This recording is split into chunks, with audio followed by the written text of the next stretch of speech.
우리는 지난 시간에 요셉의 형통을 통해 형통의 목적에 대해서 살펴보았습니다.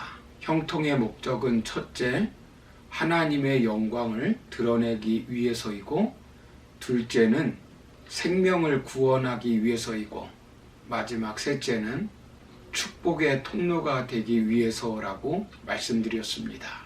오늘은 내 나라에서 살았고 나라가 3번 바뀌고 4명의 왕 밑에서 살았는데도 불구하고 마지막까지 형통한 사람이라는 칭함을 받은 다니엘의 삶을 살펴보려고 합니다. 우리가 이 땅에서 죽고 천국에 간 후에도 범사에 형통한 사람이라 칭함을 받으려면 어떻게 살아야 할 것인가를 살펴보며 교훈을 얻으려고 합니다.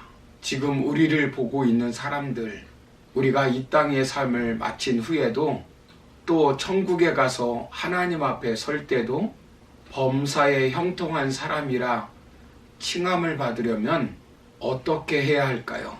오늘 첫 번째로 살펴볼 것은 내가 하나님의 은총을 받아야 합니다.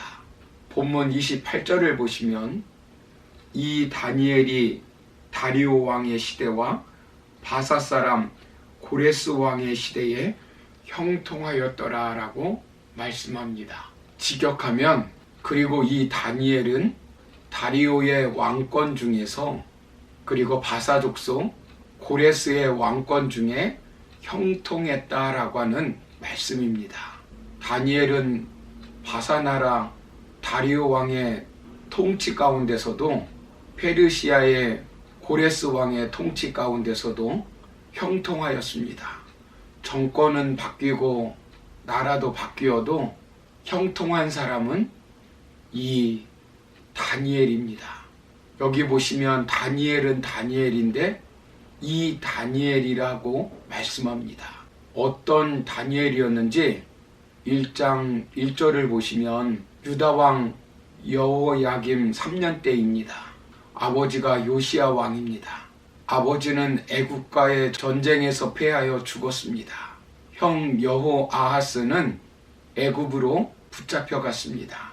그리고 애굽 왕 바로느고는 엘리야김을 왕으로 세우고 이름을 여호야김으로 바꾸었습니다. 그는 애굽의 꼭두각시가 되어 백성들에게 잔인한 정치를 했습니다. 바벨론 왕 느부갓네살 왕이 쳐들어와서 나라가 패하였습니다. 그래서 다니엘은 10대 젊은 나이에 포로로 잡혀갔습니다. 그런데 이 다니엘이 포로가 되었는데 어떻게 되었습니까? 나라도 망하고 집도 망하고 사업도 망하고 직장도 망하고 모든 것이 다 끝나버린 것 같고 호롤단신으로 10대 때 포로로 잡혀왔는데 이 다니엘이 어떻게 되었습니까? 다니엘서 2장 46절을 보시면 이에 느부갓네살 왕이 엎드려 다니엘에게 절하고 명하여 예물과 향품을 그에게 주게 하니라 라고 말씀합니다. 여러분, 이것이 말이 됩니까? 당시 최고의 패권국 왕입니다. 그가 다니엘에게 엎드려 절한다는 것은 있을 수 없는 것입니다. 그런데 실제 그런 일이 벌어진 것입니다. 그 후에 다니엘은 온 지방을 다스리게 하는 총리가 되었습니다. 모든 지혜자의 어른이 된 것입니다. 느부갓네살 왕이 죽고 벨사살 왕도 죽고 메대 나라가 바벨론을 쳐서 멸망시켰습니다. 그리고 다리오가 왕이 되었습니다. 바벨론 나라의 총리였던 다니엘은 당연히 처형되었을 것입니다. 그런데 다니엘이 어떻게 되었습니까? 다니엘서 6장 3절을 보시면 다니엘은 마음이 민첩하여 총리들과 고관들 위에 뛰어남으로 왕이 그를 세워 전국을 다스리게 하고자 한지라 라고 말씀합니다. 여전히 이해할 수 없는 신비한 일이 벌어진 것입니다. 다니엘은 나라가 바뀌고 왕이 바뀌었는데도 불구하고 여전히 총리로 승승장구하는 것입니다. 이때 역사적으로 볼 때는 다니엘이 80세에 때입니다. 10대 때나 20대 때나 80대 때나 형통하는 이 다니엘이 된 것입니다. 이 비결이 무엇이겠습니까? 어떻게 범사에 형통한 사람이라 칭함을 받았겠습니까? 저는 그 첫째 비결을 10장에서 먼저 발견할 수 있다고 봅니다. 10장 11절 서두를 보시면 내게 이르되 큰 은총을 받은 사람 다니엘아 라고 말씀합니다. 그리고 19절을 보시면 이르되 큰 은총을 받은 사람이여 라고 말씀합니다. 9장 23절에서도 동일하게 다니엘을 향하여 큰 은총을 받은 사람이여 라고 말씀합니다. 다니엘이 소속된 나라가 이스라엘에서 바벨론으로, 메대로, 페르시아로 4번이나 바뀌었습니다. 왕도 느부갓네살에서 벨사살로, 다리오로, 고레스로 바뀌었습니다. 그런데 다니엘은 어느 나라에서든 누가 통치하든 형통하였습니다. 이것을 어떻게 설명할 수 있겠습니까? 다니엘의 믿음, 다니엘의 성실성, 다니엘의 지혜, 다니엘의 정직성, 다니엘의 겸손, 다니엘의 경륜 등으로 설명할 수 있겠습니까? 오늘 성경은 평생 형통의 비결이 무엇이라고 말씀하고 있습니까?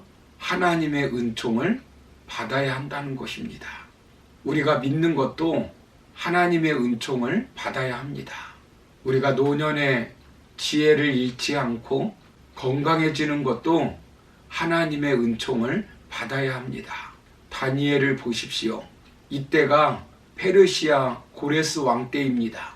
다니엘 인생 말년 때 하나님께서 말씀하고 계시는 것입니다.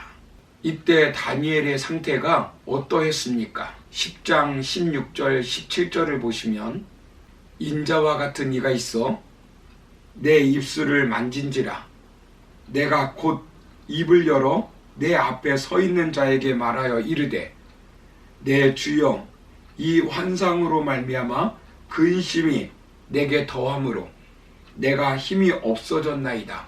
내 몸에 힘이 없어졌고 호흡이 남지 아니하였사오니 내 주의 이 종이 어찌 능히 내 주와 더불어 말씀할 수 있으리까 하니라고 말씀합니다. 근심거리가 있었습니다.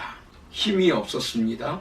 건강하지 못하여 몸에 힘이 없어져 마치 호흡이 끊어지는 사람처럼 되었을 때입니다. 그런데 다행히 고레스 왕이 이스라엘 사람을 해방시켜 주었습니다. 얼마나 기뻐할 일입니까? 그러나 마음대로 되지 않습니다.